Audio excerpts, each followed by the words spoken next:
Hello, everyone. You are now tuned in to Conversations with Graciously Me on this wonderful Thursday evening. My name is Jamila Scott. I am owner of Jamila Scott Enterprises, founder of Graciously Me, which is a women's empowerment group, and host of this wonderful show, Conversations with Graciously Me. And tonight's show is sponsored by Shop Graciously Me. This is where empowered women shop for statement pieces, self-care luxuries, and self-help gems. So if you have not stopped by shopgraciouslyme.com, please do so. There's so much over there waiting for you. And I just want to say tonight, welcome. I see you're already starting to come in. That is great. We are going to be talking tonight about knowing your rights.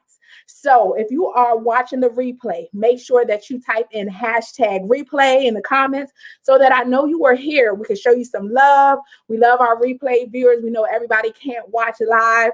So just go ahead and type hashtag replay so we know you were here. And it's actually not too late to share the live on Facebook from the Conversations with Graciously Me Facebook page, or you can send the YouTube link. My name is Jamila Scott. You can find me on YouTube there. So please share, because tonight we are talking about a topic that we all could use more information on. You never can have too much knowledge on knowing your rights. If you have a teenager that is getting ready to start driving or is currently driving, they should be tuned in as well to know their rights tonight.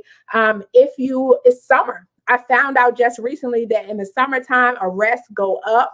So you have to know your rights. The police are getting ready, so we need to be able to get ready to know our rights as well. So we definitely want to tune into this very important show tonight. And we are going to be talking to criminal defense attorney April Preyar. Welcome, April. I'm so glad that you said yes tonight.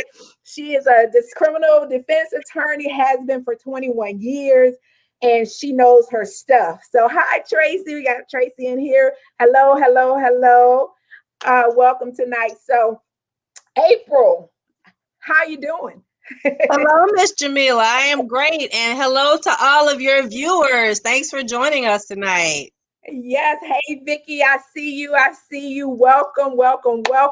Like I said, share. We're just getting this conversation started. April has an initiative right now to reach at least 300 families.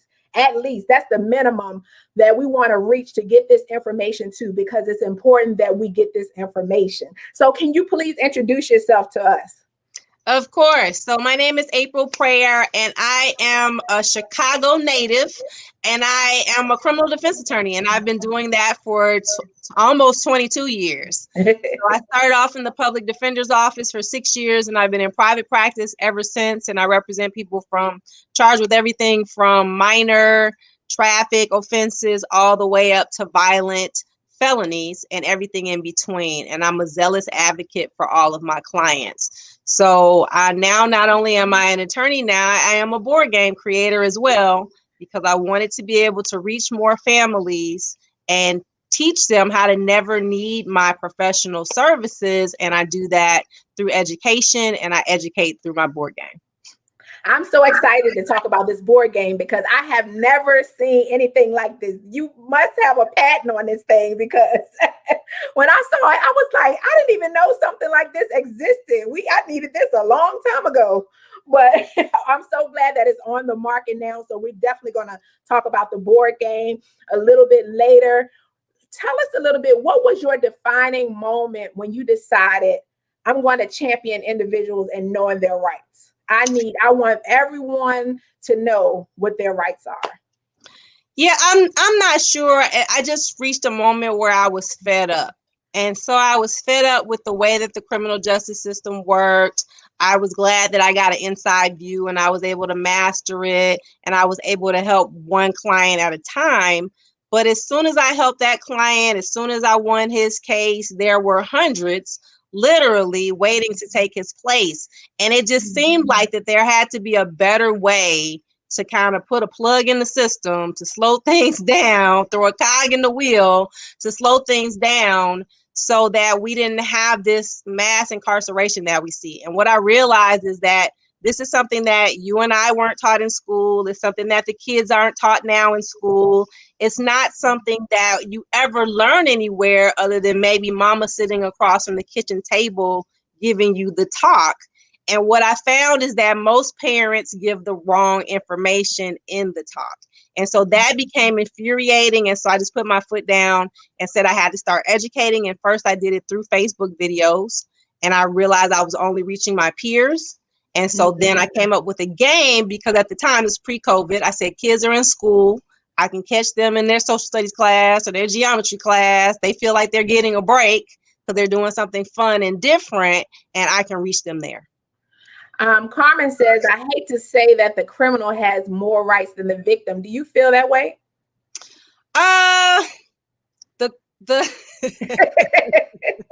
You can choose not to answer. The thing is, no, everybody has the same rights. I understand her frustration though, because honestly, I see how victims of crimes are treated by police officers. I see how they're treated by prosecutors because I've also represented victims or witnesses in crimes. And they really do get the short end of the stick. What you see on TV in terms of we're going to protect you, we're going to put you on witness protection, that's all fake. That's all BS. And so oftentimes I get how the victim doesn't get any information about the case. They don't know what's going on. They don't know when there's a court date or when there isn't. And that really falls on the prosecutor who's handling that case and whether they feel connected to you enough to share that information. So I understand the frustration, but we honestly all have the same rights. Gotcha. Because and I don't know much, but I'm an avid watcher of the first 48. So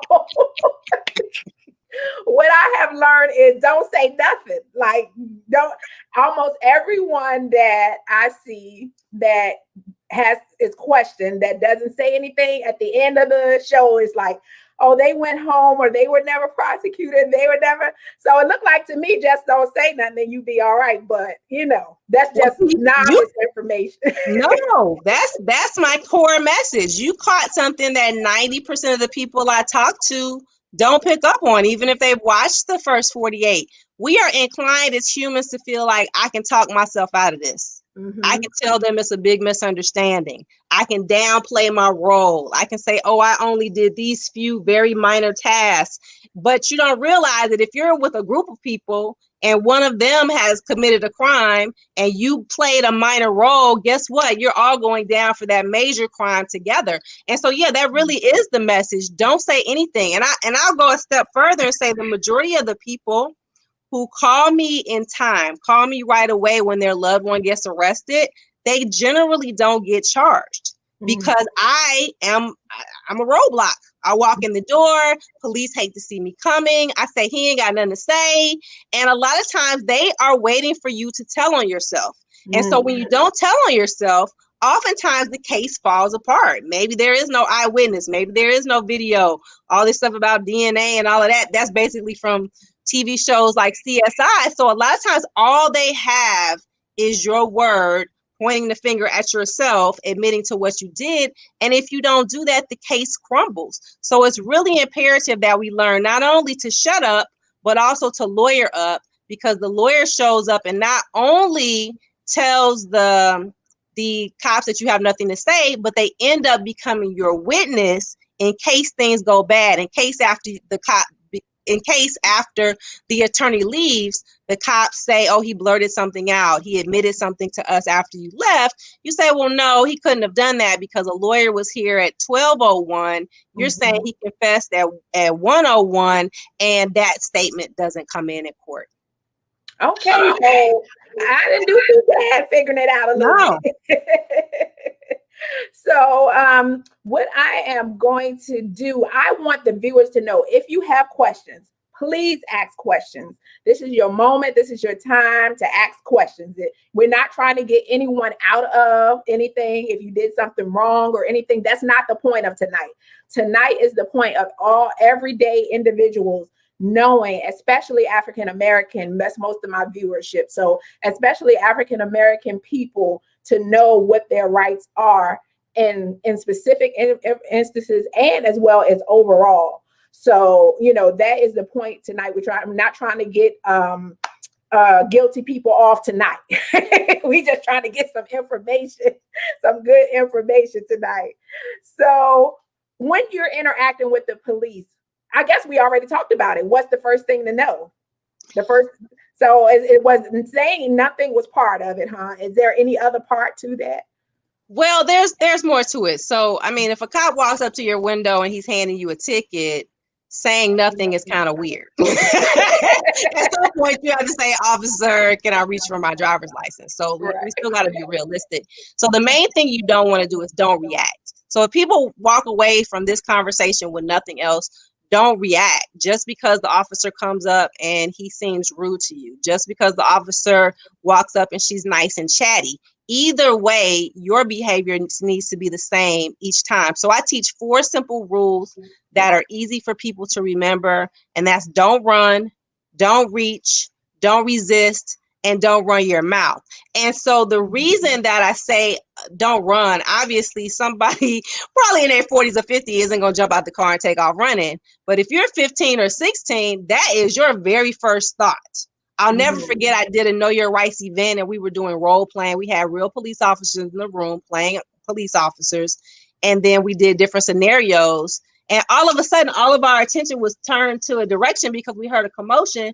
One of the kids literally freaked out during the role play and took off running across the room. That was his instinct. That was his initial thought. So we as adults, we think, okay, that's ridiculous. But if you're 16 or 17, you've never been stopped by a police officer before, you're thinking to yourself, hey, I'm on the track team. I can outrun this guy. You're going to jump out the car and run. So that needs to be the first thing that we teach, because when you take off running, cops freak out. And they wonder what you're running with. They wonder what you're guilty of. Why are you running away? Do you have a weapon? Are you running to someone with a weapon? So it's a very dangerous maneuver. But for kids, it is literally the very first thing they think is like, I'm going to get out of here. I'm going to take off running. And so then it's don't resist.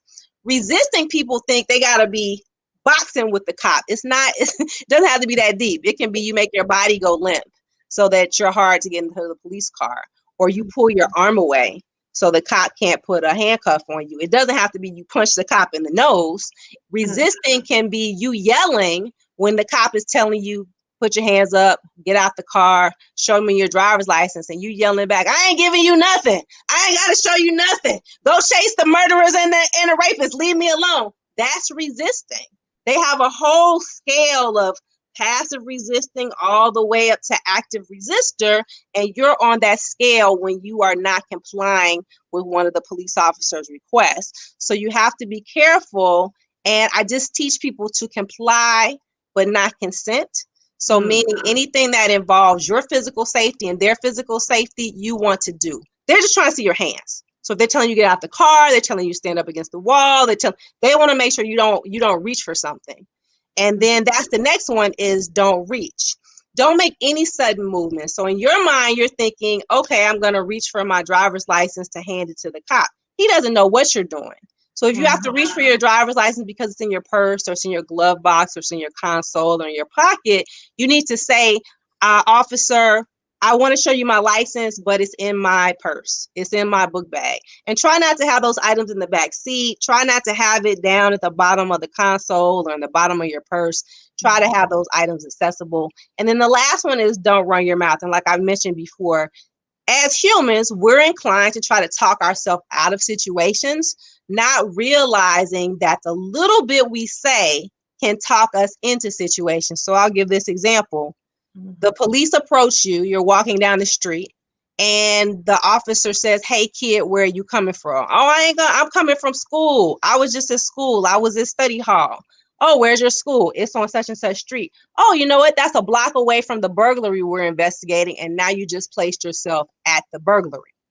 So you can't say anything. You could say, the cop walks over to you and says, where are you coming from? Oh, I was the passenger of that car. Oh, okay. That car was just involved in a drive-by shooting, and we think that the passenger was the shooter. You don't know what information they already have. You don't know what information they've gathered. You don't know what assumptions they've made. And when you say even the littlest thing, you could be putting yourself into a whole lot of mess.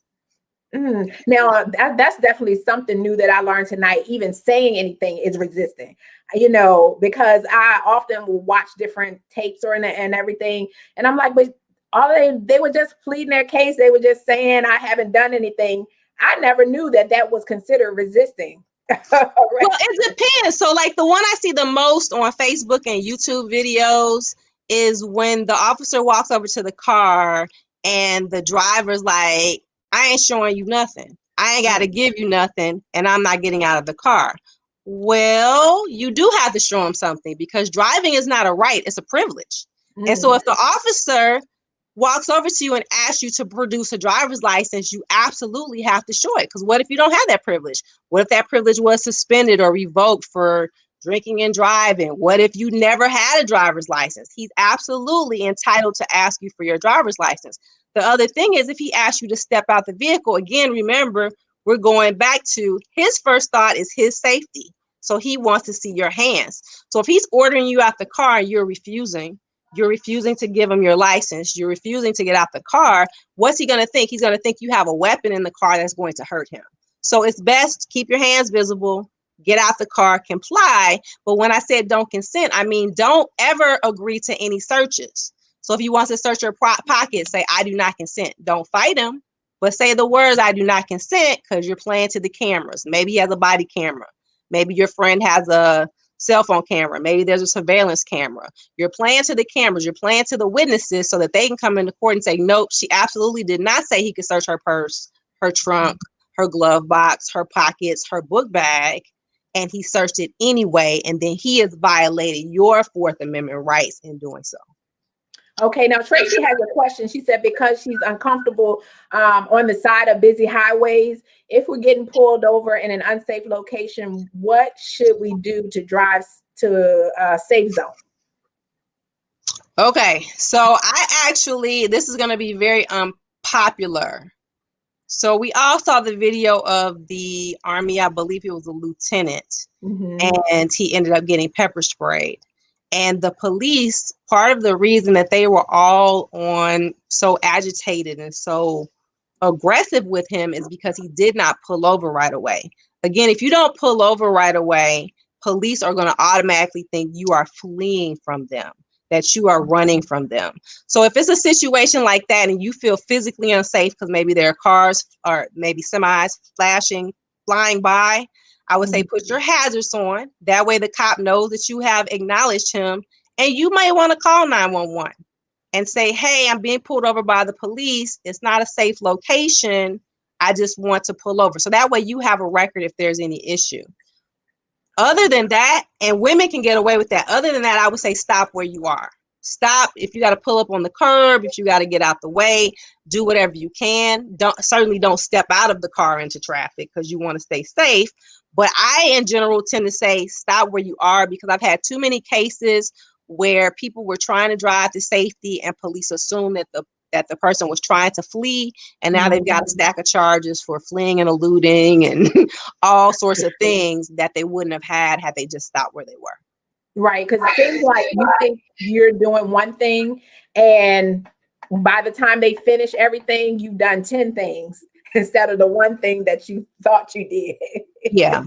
Yeah. Carmen said, my son was killed. The DA's office constantly remind me that this is not TV.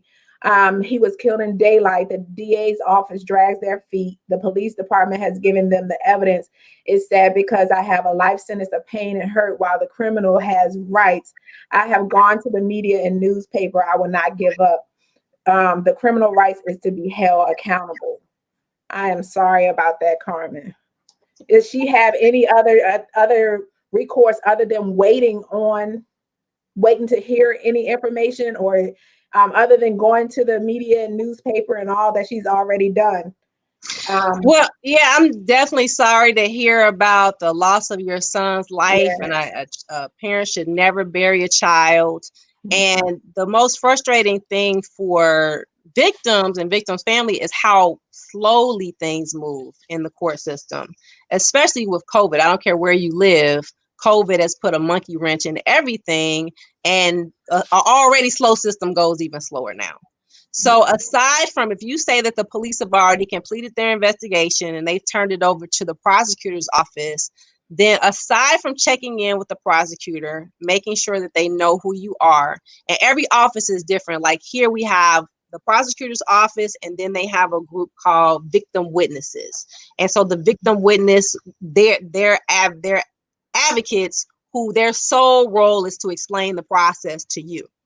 So that the prosecutor doesn't have to do it. They kind of step in, they'll go to court with you, they'll hold your hand. So I don't know where you live and if they have that available. If not, then you need to really make yourself known to the prosecutor.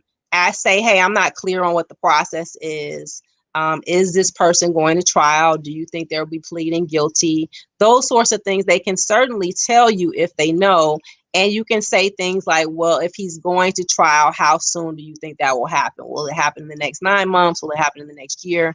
And the prosecutor can keep you up to date. But it shouldn't be a position where you have to run to court every month because honestly, nothing's happening. Gotcha. So they'll notify you when something is set for trial or something significant is happening in the case, or if he's being sentenced, they may ask you to come and speak or send a statement. But aside from that, it's not personal. It's not a slight to you or to your son's memory. The process is just slow.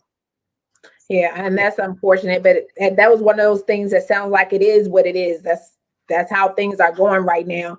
She said that we have, and Carmen, I'm assuming you're a female. I hope that's right.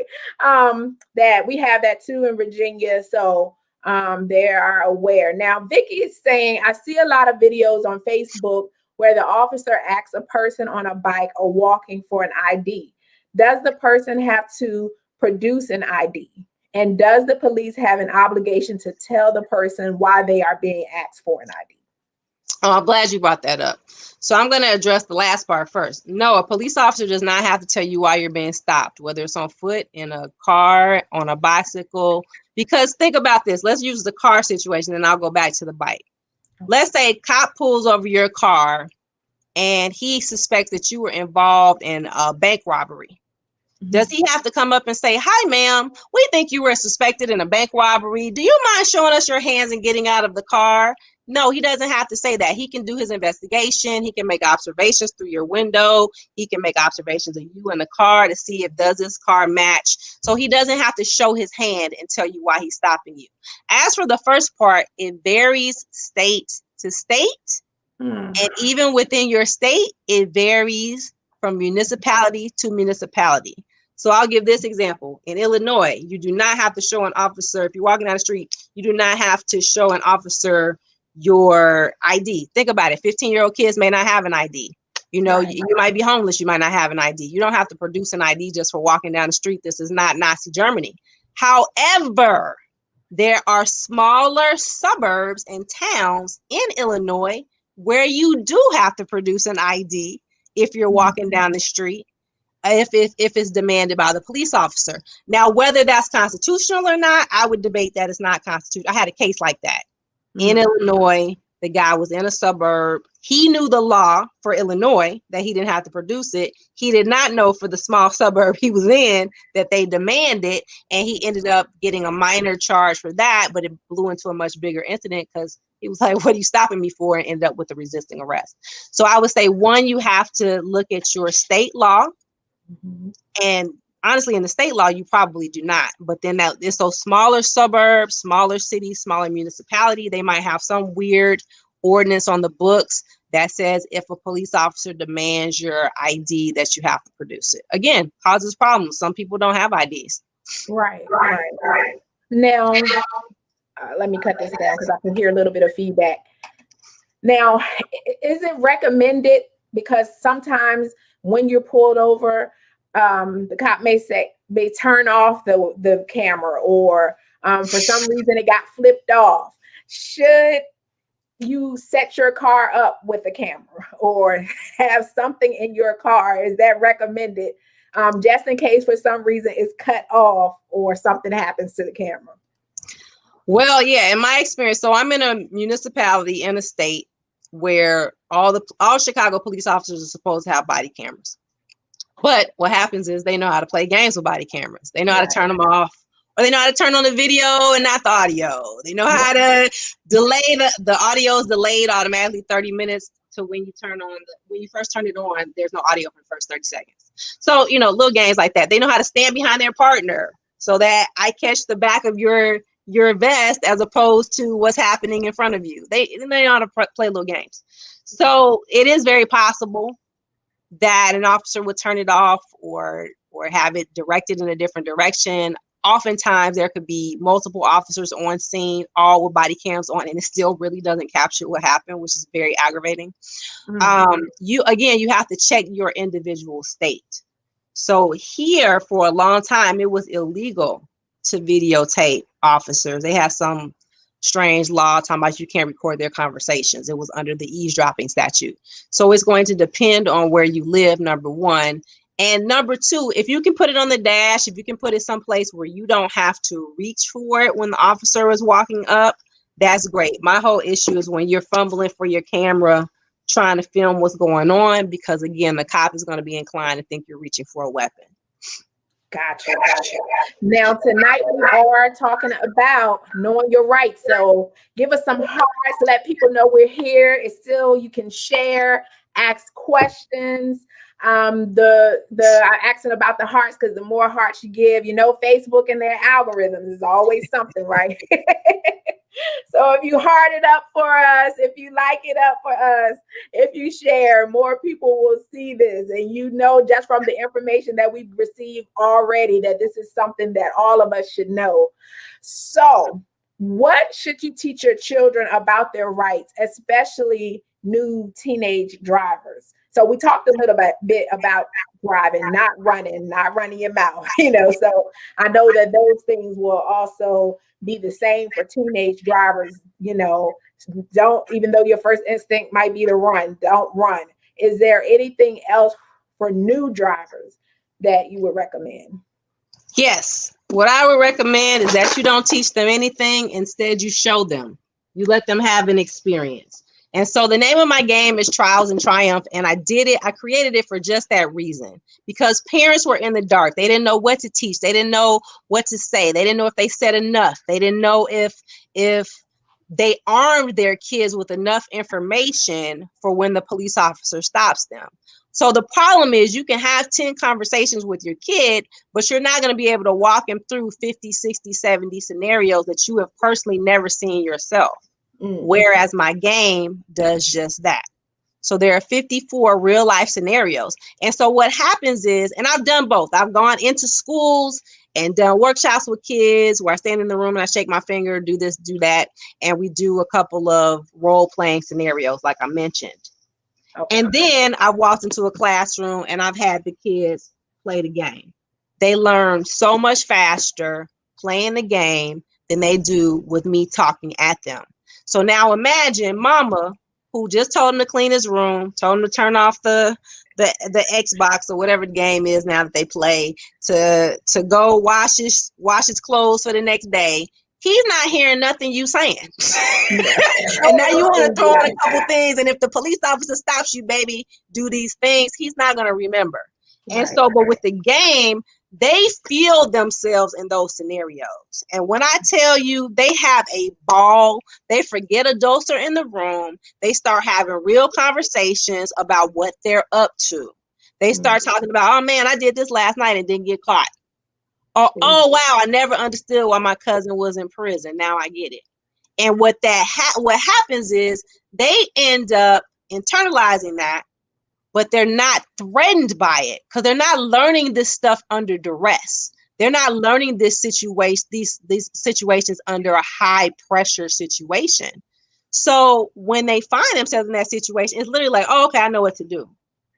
I touch on a lot of group crimes because, like I mentioned, people don't understand that if it's a group of us walking down the street and all of a sudden you pull out a gun that I didn't know you had, and we rough up some kid on the corner, we're all going down for armed robbery, even though we didn't plan it. I didn't have the gun. I didn't know what you intended to do, but I played a small role. Kids get to visualize that through the game, and they say, oh, bet this happens, I'm going the opposite way and detaching myself from the situation, as opposed to panicking and not knowing what to do. So it's really magical in that it supports parents. It takes the pressure off of parents. Parents don't have to know all the answers. They can sit their kids down and play the game with their kids and all learn together. So it's really been phenomenal watching kids turn into leaders. Because I have a video ad that I have up now on my page. It's an 18-year-old kid named DJ. And he played the game once or twice. You know, his mama made him play it because she's my friend. And he sat down and played it. And then he's in the car with his friends. He wasn't the driver. His friend was the driver. The driver had never been stopped by the police before and starts freaking out. And so this kid who had played the game was with another kid who had played the game. They start, as he says, coaching him up. They start telling him, hey, man, these are things you need to do. You need to calm down. You need to not run. You need to. And then it ended up being a smooth transaction, uneventful transaction, when it could have gone very badly because he said the kid was truly freaking out. And so that's what happens. Kids who play the game, they end up going out into the world and teaching kids who haven't. I love that. And normally I show how you can get the game or whatever is being offered at the end of the show, but I did show it. You're welcome, Carmen. Carmen said, thank you for answering her question. You're welcome. She said, how can one get the game? I would love to have that in the middle to high school, of course, parental permission. So I just put up the website, justusjunkie.store. I'm excited about this game, not only for my teenagers, but for me as well, because the way you break down real life legal, wording and all of that, and you break it down in this game, I think it's easier for all of us to understand whether we're teenagers or we're preteens or we're adults who just don't know the jargon. Yeah, because what you don't want to happen is somebody to be overwhelmed. Yes. That's why I don't like to walk in and do a 2-hour session and have people take notes and all of this, because they're not going to remember it. But if you play a game, you're having a good time with your family or with your classmates, you remember it. You walk away, you remember the things you laughed about. You remember, because the game works like this. It has two worlds. The world of possibilities, where you graduate high school, you buy a puppy, you go to college, you go to medical school, you buy your first house, you become a business owner, ups and downs of life. And then along the way, there are red squares that say flashing lights. Flashing lights are any police contact. And so when you land on a flashing lights square, you pull a flashing lights card, and those are the ones with the scenarios. So some scenarios are, hey, my tail light was out. Cop gave me a break, send me a warning, and send me on my way. Great. Or it could be, like I said, your car matches that which was used in a drive-by shooting. Come with me, you're getting arrested.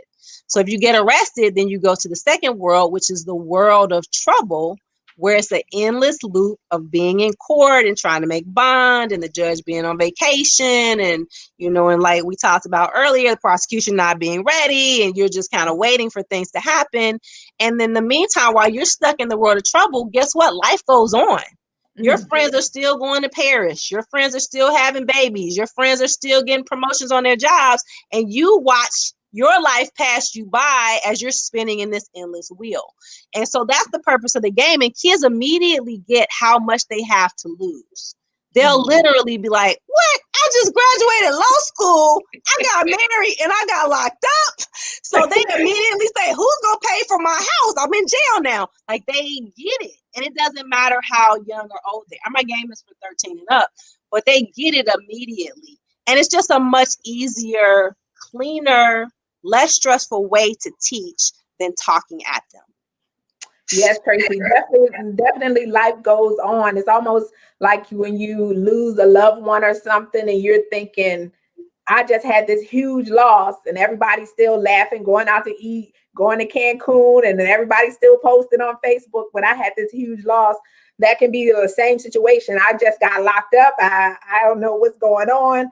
The world is going on, and my world seems to be crumbling in front of me. So life definitely does go on. That's why we want to have broadcasts such as this, the game that you made, excellent games such as that, so that we know ahead of time what to do, so we don't fall into those pits, that can lead us to some of those situations. Now, is there a time that you should talk? And if so, are there specific questions that should be asked, like strategically, when you're speaking with the police? I like that thing of, I do not give consent. So that's something that we know we can say if they've asked to search anything.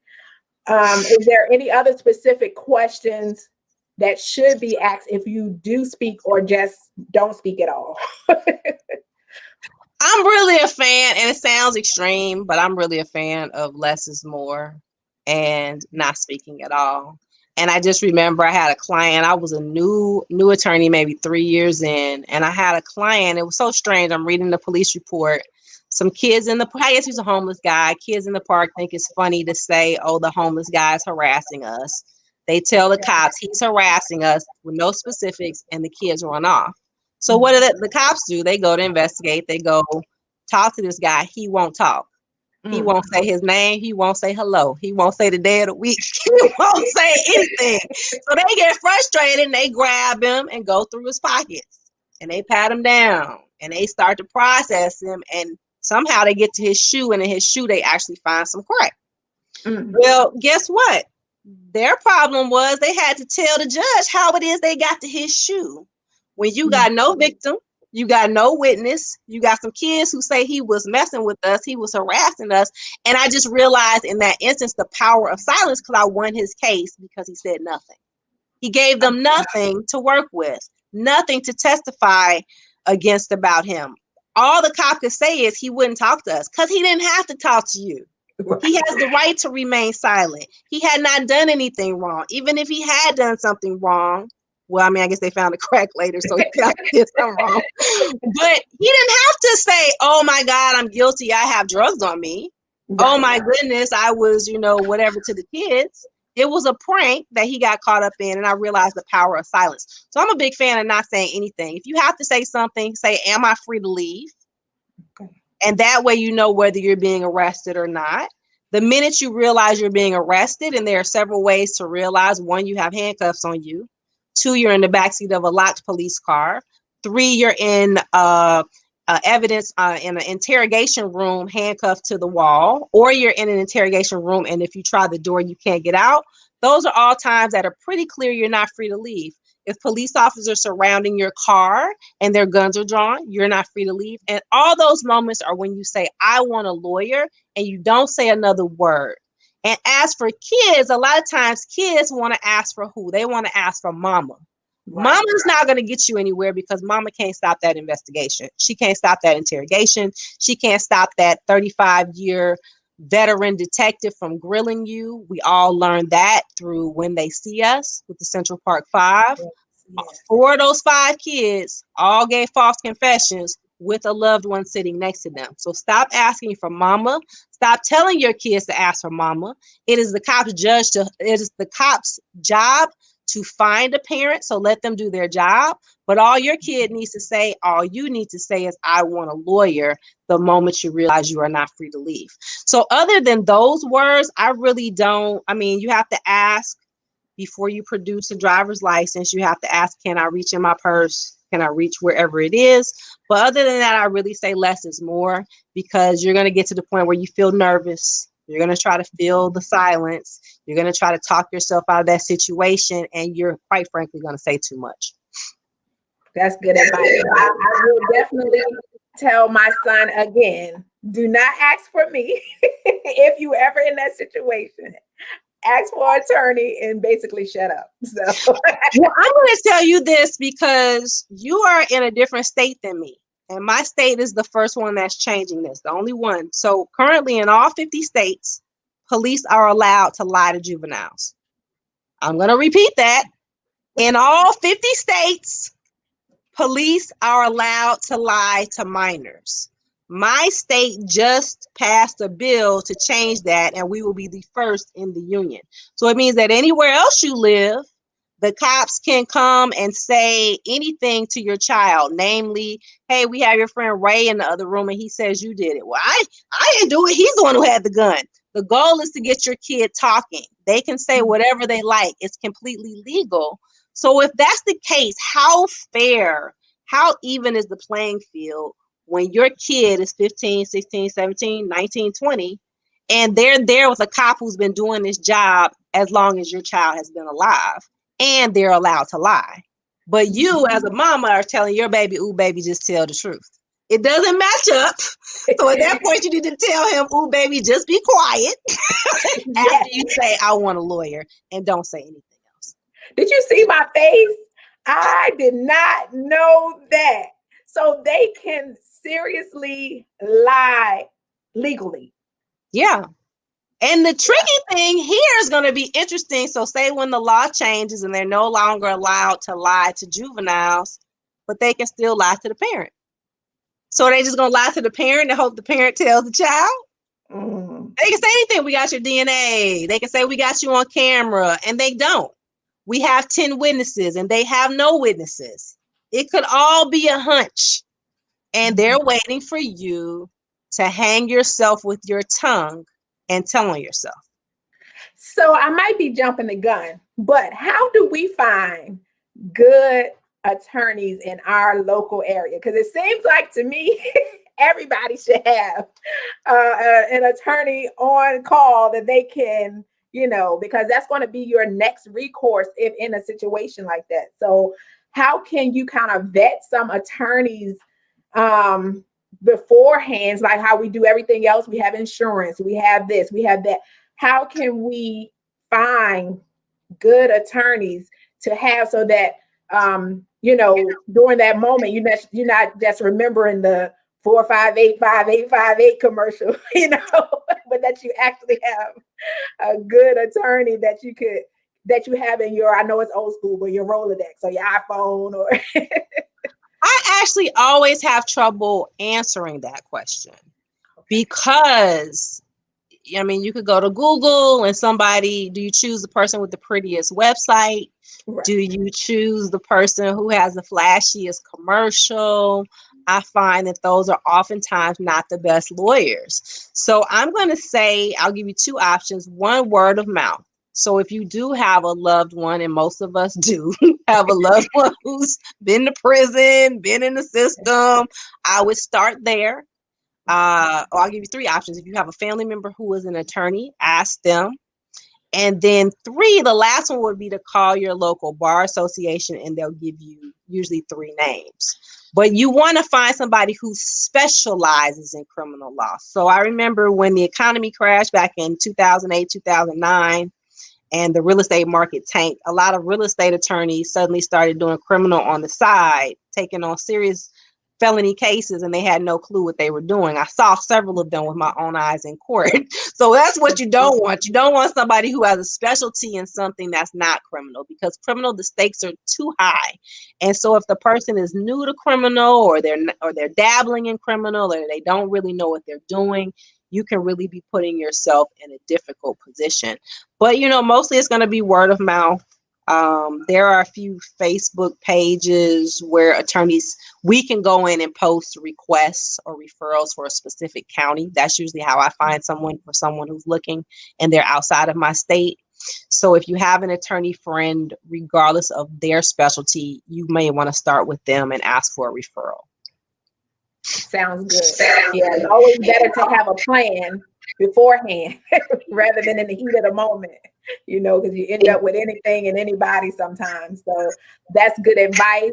Now what if we talked about searching your car, but what if they come to your house, the police come to your house and they say, hey, we're here to search the house. What's your next move? Okay, so again, I'm very extreme.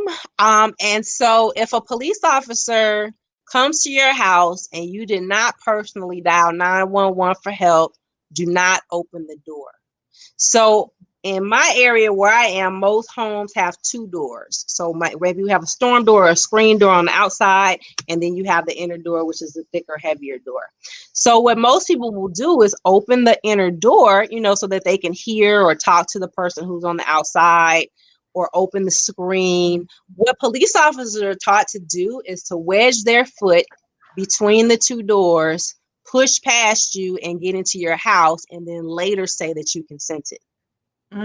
So I say, unless you have personally called because a burglary is in progress, somebody is robbing you, you are being battered by someone, unless you have personally dialed 911 for help, do not open the door. Because get this, if they have a warrant, you won't have to open the door. They're going to knock it off the hinges. There will be no question as to whether they have a warrant or not. They're going to knock, police, and then they're going to use a battering ram or some other device to knock your door in. So I would say don't open the door. Don't put yourself in that position to be tricked. This is common that they do this with women, that they do this with children. With women, a lot of times they'll say, if you don't let us in, we're going to call whatever agency you all have to take kids away. We're going to call that agency and take your kids away. Sign this piece of paper to say that you let us into the house. I mean, I've literally seen it all. So you don't want to put yourself in that position. If they have a warrant, stand back from the door. Don't try to run. Don't make any sudden moves. They're going to kick the door in, and then they're going to come and do their search. Otherwise, they're going to try to bully, finesse, or coerce their way in so that they can search the house, tear it up, and then arrest you or your loved ones. Okay, so with the Breonna Taylor case, what happened that, I guess I don't want to say what went wrong, but they were asleep, from what I know. They were asleep, came in. I don't know if I want to ask what could have been done differently, but you're not doing anything wrong by not answering the door? No. So what went wrong in that case is, and I think I don't know if it was the police experts they had take a look at it, but they all said the same thing. There was insufficient surveillance done before they went into the house. You're supposed to surveil the house, one, to make sure that there are no babies there, to make sure that there are no kids running around before you bust in the door with guns.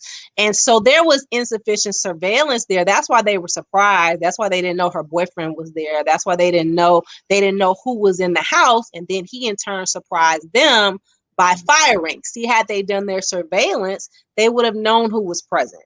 They would have known that he was a legal gun owner. They would have known that this was a possible consequence. And so even though that one was initially a no-knock warrant, which is still allowed in most states, some states are changing it because of the Breonna Taylor situation, but most have not. The cops claim, at least from the accounts that I've heard from them, that they knocked anyway and announced, and that Breonna and her boyfriend simply apparently didn't hear them. But either way, it's a very dangerous situation for both sides, even for cops. You see that somebody fired back. That's what happens when you come into somebody's house like a burglar in the middle of the night. We don't know that you're police officers, and we're going to do our best to protect and defend ourselves. So it's a bad situation, and that's why some states, I should say a handful of states, are moving away from it. But that's what went wrong. The police didn't do their due diligence to find out who was in the house, what was going on in the house before they bust in the front door like they were, burglars coming to hurt them. Okay. All right. Because I know we have about 10 minutes left. So anybody that has questions, go ahead and get those questions in. If asked to go in for questioning, let me ask that really quickly. Should you comply? Or once again, like how people, I don't know nothing, I ain't see nothing, I don't know. You should comply, but you should take an attorney with you. And that's the step where people mess up. So somebody knocks on your door, you're not there, you're at work, grandma's there, she takes the detective's car, baby, they came here looking for you. You go thinking you're doing the right thing. They just said you a witness. You go and you're not a witness, you're a suspect. We got you. So that's the problem. What you want to do, or you got some kind of alert in your area? Yes, we are getting a little bit of this Elsa. Oh, okay. And we were under a tornado warning. Okay. So, but go ahead. So you want to comply, but you want to hire an attorney first. So this is how it works. The person who the police are seeking will call me. I will call the detective and I'll make an appointment. I'll say, hey, Joe called me and said that you all wanted to talk to him. We are happy to comply. We are happy to cooperate. When would you like us to come in? We set a time and they tell us whatever day. I said, okay, we're happy to come. But just so you know, before we get there, he has nothing to say. You will not interview him without me being present. But we're happy to sit there and come look and stare at you. And so they are always like, okay, well, okay, just come in, because they think that once we get there, they're going to sweet talk me into changing my mind. I get there. But I also prepare my client. I tell him there's a possibility you might be held.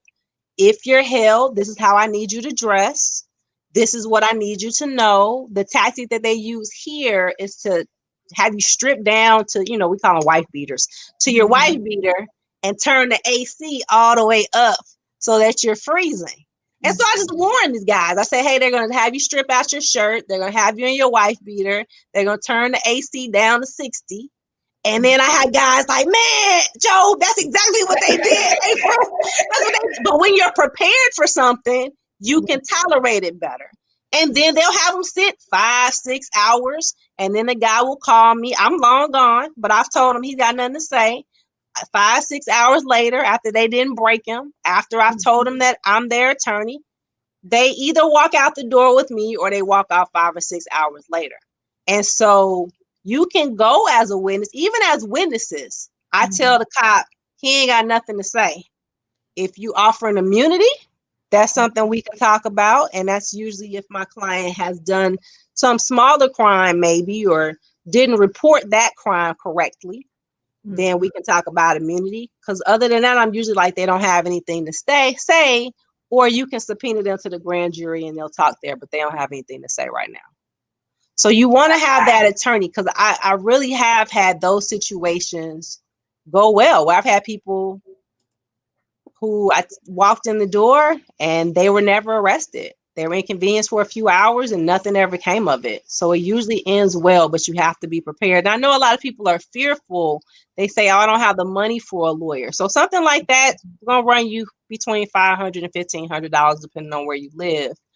But I got to say this, if we find money for everything else that we need, if we find it for huge Thanksgiving dinners, if we find it for Jordans, if we find it for 16-inch Brazilians, we gonna have to start finding and pooling and collecting money to protect ourselves, to keep our babies from going to prison for 20, 30, 40 years. We're just gonna have to figure it out. Yeah, you are absolutely right. Absolutely right.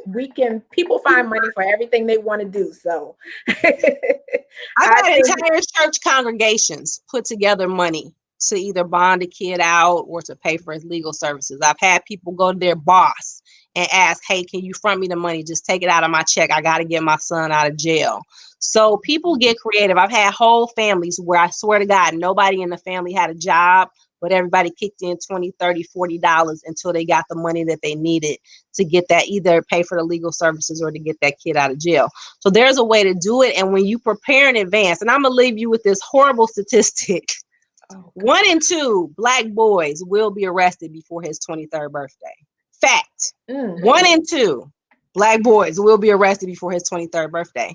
So if your son has a 50-50 shot of getting arrested, isn't it worth your while to put up $200, $300 to hold on the side in case tragedy strikes? So then you're not scrambling. So he's not down there by himself talking to a cop with no help and no defense. So these are things we have to prepare for. As sad as it is, as awful as that statistic is, that's real. So if you want to play the odds and roll the dice and hope that your kid is in the 50% that doesn't get arrested, go for it. But I would say prepare, have a plan in place, talk to a lawyer, have a lawyer who you feel comfortable calling if this happens. Contact a lawyer in your city. Most lawyers will do free consultations. Have your son or daughter sit down with a lawyer. I read an article, a woman did that with her son on his 16th birthday. That was his gift. You're going to sit down and talk to this lawyer. He's going to tell you what you need to do if you get arrested. We're going to pay him a couple $100 if we ever need him. But Wow, these are sad things that we need to do. That's even a reality. But you know how sad it is. It has to be done if you want to be prepared. You know, hopefully that situation never happens. But I did not realize that the statistic was so like damning 1 in 2. 1 in 2. That is unbelievable. It really is. Now, before we get out of here tonight, if you could answer one more thing for me. So what if we do if our rights have been violated? Say we did everything we were supposed to do, but they did what they wanted to do anyway. Or, you know, something happened, you complied, you didn't say anything, but you got roughed up anyway. What do you do at that point? Call a lawyer, but you're going to call a different kind of lawyer. You're going to call a civil rights lawyer who specializes in police misconduct. I actually do both, but you're going to call a civil rights attorney and see if you have a case. Now, the thing is, a lot of people think just because they were inconvenienced or because they were held in a cell for a couple hours, they're ready to burn down the police station and the mayor's office and take everybody with them. But chances are you don't have a case, because the way we look at cases is we look at what we call damages. Well, how much money are you out of? How much time did you miss off of work? Did you have medical expenses? Did you have to see a doctor? Are you going to have surgery? Do you have permanent injuries? These are all things that a civil rights attorney is going to look at. Did the police damage your car in some way? Did they break your laptop? Did they, what are the consequences? Not just you're mad, bothered, and inconvenienced, because mad, bothered, and inconvenienced probably isn't going to translate into any money for you. But if you have some real damages or you spend a significant amount of time in custody, then these are things that an attorney can walk you through. So, and then sometimes there are unusual circumstances. Like a friend of mine has a case here, I'm sure it was national news, that they bust into the wrong house to carry out a warrant, to execute a warrant. And a woman was there and she was naked. She had just gotten home from work and she was changing clothes. So that's my friend's case. And it's just like, in an instance like that, that's extreme. So aside from the damage to her door and stuff, she probably wasn't out of a whole lot of money, but her whole dignity, all of that, she was completely mortified and embarrassed, and she's on camera and she's surrounded by all these men. If it's an extreme situation like that, even if you're not physically injured, even if you don't have to pay medical expenses, you still may have significant damages. So either way, you want to talk to a civil rights attorney, tell them everything. And in the meantime, you want to stay off of social media. Don't go on social media posting a video of the incident. Don't go on social media venting about it. Don't go live talking about how the police did you wrong. Don't talk about how injured you are. Don't post any pictures. Don't talk about the incident at all. Why? Because when your case goes to trial 2.5 years later, that's the first thing the lawyers are going to go back and look for. That's how we win cases, is to go back and see what these cops are saying on their timelines, on their Facebook pages. What kind of racist remarks are they making? What kind of statements are they making? And we use it against them. So what do you think their lawyers are going to do for you? If you say you're injured and then 3 weeks later, I see pictures of you at a skate party, or I see you, mountain climbing 2 days later, well, how injured were you? So stay off of social media, talk to your lawyer and see if you have a case. All right. So we have those cases you do not have to pay for up front. They are contingency cases. That attorney is not likely to charge you anything unless they win your case. So you don't have to worry about, I don't have a boatload of money to pay this person. Those should be free up front, and they'll tell you if you have a claim or if you don't have a claim. All right. So that sounds good. So it's good to know that there still is some recourse afterwards if the damages are there. Yes. So Vicky has one last question. Can the police require you to get out of your car if a passenger is mouthy to the police? Yes. Okay. Again, that's state to state, but the general answer is yes. The reason is, again, they want to see everybody's hands.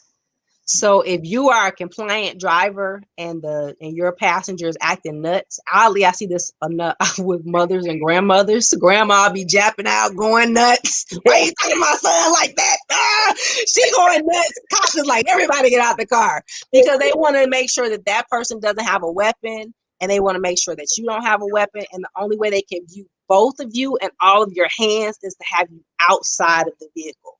So yes, unfortunately, even if you're compliant and your passenger is acting a fool, they can make everybody get out the car. It's up to them. They can make one person get out. They can make everybody get out. They can make the driver get out. It's all up to them. It's all about the easiest way for them to view your hands and make sure you're not reaching for something while they're talking to the other individual in the car. Gosh, and I'm definitely going to let you go. I keep saying one last question. But every time I think about something else. Now, what about if you have, what about if you have a gun and you have a gun that you legally purchased? What do you do in that case? Do you automatically, once they come to the window, say, I have a gun? That's going to depend on your state. In my state, yes. If you are a concealed carry holder here, you actually have to tell them when they come to the window, even though they know. So the way it works here is they run your plates or they run your license. Your driver's license pops up, and then your concealed carry license pops up. So they already know before they come to the window, but you still have to tell them. If you don't tell them, that's actually an additional crime. So you have to find out where you live. Like if it's an open carry state, maybe you don't. So you have to find that out, and you should have found that out whenever you got your gun license. So if you were required to take classes like we were, that was something we were taught as part of our classes. If not, look it up. So the last thing I'll say is I have my Facebook page. I do videos like this all the time. 3-minute, 2-minute videos that cover what do you do if you're a gun owner? What do you do if police come to your house? All these different scenarios we've talked about. I have probably a 3-minute or 2-minute video on it. I have about 200 videos on my page. Now, is that on your Just Us Junkie Facebook page? Yeah. Okay. Yeah. So you can go to Justice Junkie. I spell justice differently because there's a saying, there is no justice, there's just us. Mm-hmm. And so I'm taking care of just us. And so Justice Junkie, you can go look at my Facebook page and just search for the different videos, or when you got some free time, scroll through them. But most of them are really short, and you can just walk away, get the highlights, and keep it moving. And then, of course, with the game, you get 54 real life scenarios, and then I have an expansion deck where you get 25 more. So you can get 79 different scenarios that you and your family could find yourselves in without being overwhelmed, in a quick way, memorable way, that you'll know what to do if you find yourself in that situation. All right, so I have up on the screen now. You can screenshot it. It's Just Us Junkie Store. I will go ahead and put that back up again in writing. So because everybody needs this game. So it's justusjunkie.store. We're going to follow you on Just Us Junkie on Facebook and go back and see all of those videos and see all of the new information that you bring to us. We're going to help share, right? Everybody's going to share so that you can make your goal of at least educating at least 300 households. Like I said in the beginning of the show, summertime, and I learned this from you, so you can expound upon that if you like, but I didn't realize that summertime was the highest arrest time, which kind of makes sense if school is out and all of that. But if you want to expound upon that a little bit before we head out.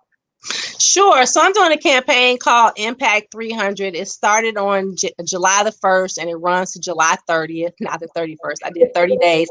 And the reason is that every summer there's an uptick in arrests across the United States. No matter where you live, there's an uptick. Why? It makes sense. It's warm weather. We're outside more. Like she said, the kids are out of school. All of that makes sense. But now add to that we are coming out of this sheltering in place. We're coming out of this homeschooling, coming out of this remote learning.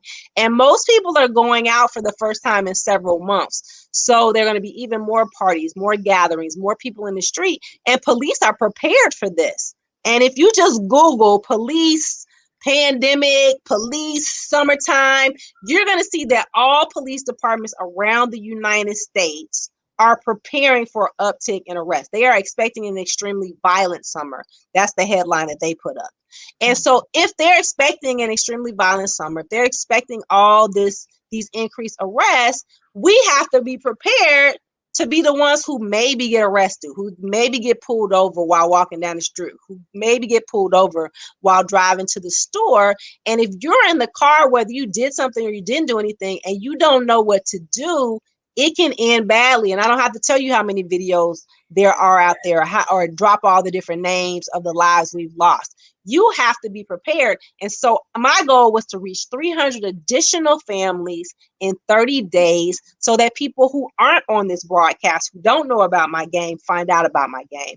For people who may have played the game, their best friend hasn't played, their godson hasn't played, their sister hasn't played, that we reach all of those people who we care about, who your kids may be spending time with, who might be your friends' kids, who might be your colleagues' kids, to share this with them so that we can keep them safe as well. So it's called Impact 300, and I'm trying to reach 300 families in the next, less than 30 days now. We got 22 days. That's all right. I want to do everything I can to push this broadcast to help you get those 300. Thank you. Thank you. Even after the show is over, I just want to say, April, thank you so much. Tonight has been very, very, very informative. You have broken it down, and I know we could probably ask more and more questions.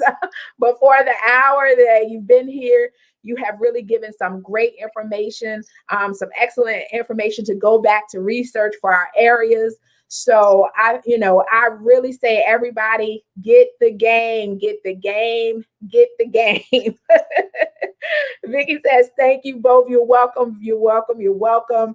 And I just want to say, hold on 1 minute. I'm going to close this out. Don't go anywhere. I'm going to put you in the green room. But I did want to say thank you so much.